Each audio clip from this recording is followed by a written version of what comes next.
ഹസ്കിയേൽ 11-ാം അധ്യായം 9 മുതൽ 13 വരെ തിരുവചനങ്ങൾ.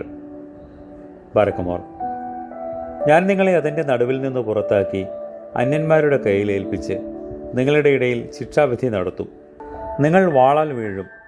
ഇസ്രായേലിൻ്റെ അതിരിൽ വെച്ച് ഞാൻ നിങ്ങളെ ശിക്ഷിക്കും. ഞാൻ കർത്താവ് എന്ന് നിങ്ങൾ അറിയും. ഈ നഗരം നിങ്ങൾക്ക് കുട്ടകമായിരിക്കുകയില്ല, നിങ്ങൾ അതിനകത്ത് മാംസവുമായിരിക്കുകയില്ല. ഇസ്രായേലിൻ്റെ അതിർത്തിയിൽ വെച്ച് തന്നെ ഞാൻ നിങ്ങളെ ശിക്ഷയ്ക്ക് വിധിക്കും.